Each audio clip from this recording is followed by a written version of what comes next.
Hello guys, welcome back to my channel. কেমন আছো তোমরা? আশা করি নিশ্চয়ই সবাই ভালো আছো, আমিও ভালো আছি। তো অপর্ণা ব্লগে তোমাদের জানাই আমার অনেক অনেক ভালোবাসা। সবাই ভালো থেকো এবং সুস্থ থেকো, এবং আমার সকল বন্ধুকে জানাচ্ছি শুভ সকাল। তো দেখো, আমার ব্লগটা আমি আজকে সকাল থেকে শুরু করলাম।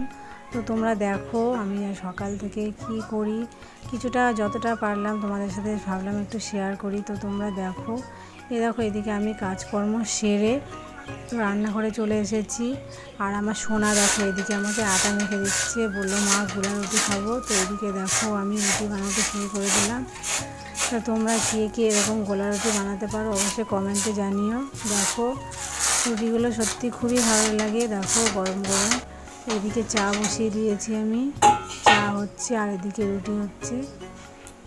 তো তোমরা কারা কারা রুটি বানিয়ে খাও তোমরা আমাকে অবশ্যই জানিও কমেন্টে। তো দেখো এইদিকে আমার রুটি হয়ে গেল, দেখো কত সুন্দর রুটিগুলো উঠে যাচ্ছে, দেখেছো সুন্দর এরকম। তো এরকম গরম গরম রুটির সাথে চা তোমরা সকাল সকাল সবাই করে খেও, অবশ্যই ভালো লাগবে। দেখো কত সুন্দর আমার সোনা খাচ্ছে। তো ভাবলাম বন্ধুদের সাথে আমি একটু শেয়ার করি, তাই তোমাদের সামনে একটু শেয়ার করলাম। আর তো এদিকে দেখো আমার চা খাওয়া কমপ্লিট, তারপরে চলে আসলাম মাছ ধুতে, কারণ আবার রান্না বসাতে হবে। দেখো এদিকে রান্না কমপ্লিট করতে হবে, তাই রান্না করার জন্য সমস্ত কিছু প্রস্তুতি নিচ্ছি। কারণ এদিকে মাছটা ধুয়ে নিচ্ছি, তারপরে রান্না বসিয়ে দেবো। তো আমার এই ভিডিওটা যদি তোমাদের ভালো লাগে বন্ধুরা, তোমরা অবশ্যই আমার চ্যানেলটাকে, তোমরা চ্যানেলে নতুন আছো তারা তো আমার চ্যানেলটাকে অবশ্যই সাবস্ক্রাইব করো, এবং কেমন লাগলো সেটা অবশ্যই কমেন্টে জানিও, এবং আমার পাশে থেকো। তো দেখো এদিকে আমার রান্নাটা কমপ্লিট হতে হতে, প্রায় রান্নাটা কমপ্লিটই অনেকটা হয়ে গেছে। তো রান্না কমপ্লিট হতে হতে আমি এদিকে ভাতটা বেড়ে নিলাম, অনেকটা কাজ এগিয়ে যাবে। তো দেখো এদিকে ভাতটা বেড়ে নিলাম, কারণ বর আবার ডিউটিতে বেরোবে।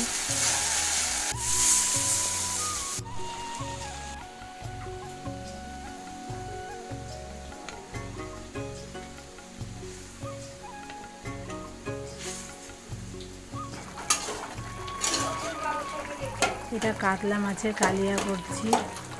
জানি না তোমাদের মতো আমি ভালো করে রান্না করতে পারি কি না, তোমরা নিশ্চয়ই অনেক সুন্দর রান্না করতে পারো। দেখো বন্ধুরা আমি ঠিক ভালো রান্না করতে পারি না, তো দেখো যাই হোক করে নিলাম।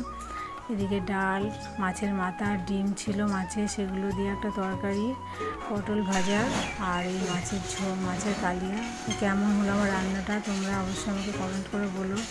তোমাদের মতো নিশ্চয়ই পারিনি, যা হোক যেমন পেরেছি সেমন করে করেছি রান্নাটা। আর দেখো এদিকে আমার বর ডিউটিতে বেরোবে, রেডি হচ্ছে। আমার শাশুড়ি মা যে দাঁড়িয়ে আছে, কারণ প্রত্যেক দিন আমার বর আমার শাশুড়ি মাকে প্রণাম করেই বাড়ি থেকে বেরোয়, তাই দাঁড়িয়ে আছে। দেখো প্রণাম করে বেরোবে।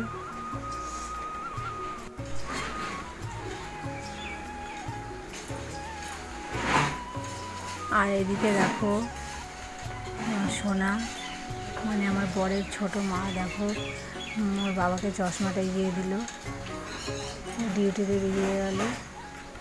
আর আমার শাশুড়ি মা প্রত্যেক দিন অফিসে যাওয়ার সময়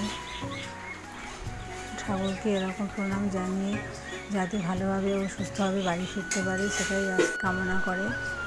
তাই আমি এদিকে দেখো, আমার এদিকে আমার বর তো অফিসে ডিউটিতে বেরিয়ে গেল, তো এদিকে আমার আবার বাদবাকি কাজগুলো করতে হবে। তো এরপরে লেগে গেলাম আমার সোনাকে আবার রেডি করাতে।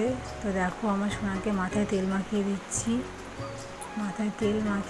কারণ আমার সোনা এখন চান করবে, চান করে স্কুলে যাবে। তো বললো মা আমি একটু ক্যামেরা ধরি, তুমি একটু ভিডিও করো, তাই আমার সোনা ক্যামেরাটা ধরে দিল। তো বন্ধুরা কেমন লাগছে আমার ভিডিওটা তোমরা অবশ্যই কমেন্টে জানিও। জানি না ঠিকভাবে ব্লগটা করতে পারলাম কি না, তবুও যদি কোনো ভুল হয়ে থাকে অবশ্যই তোমরা কমেন্টে জানিও, কারণ তোমরা আমার পাশে না থাকলে আমি কিছুই করতে পারবো না। তো তোমরা আমাকে একটু সাপোর্ট করো এবং পাশে থেকো। তো দেখো তেল মাখানো হয়ে গেছে, সোনা চান হয়ে গেছে, চান করে আমার সোনা স্কুলে যাচ্ছে। আর আমার বাপি সকালে স্কুল ছিল, আমার বাপির মর্নিং স্কুল, আমার বাপি সকালে চলে গেছে। তো দেখো আকাশটা কেমন রোদে ঝলমল করছে। তো বন্ধুরা আমার এই ভিডিওটা এই পর্যন্তই। যদি ভিডিওটা ভালো লাগে তোমরা অবশ্যই কমেন্টে জানিও। তো তাহলে তোমাদের সাথে আমি এমন করে ব্লগ ভিডিও করার চেষ্টা করব। তো ফিরে আসবো নতুন কোনো ভিডিও নিয়ে, ততক্ষণ পর্যন্ত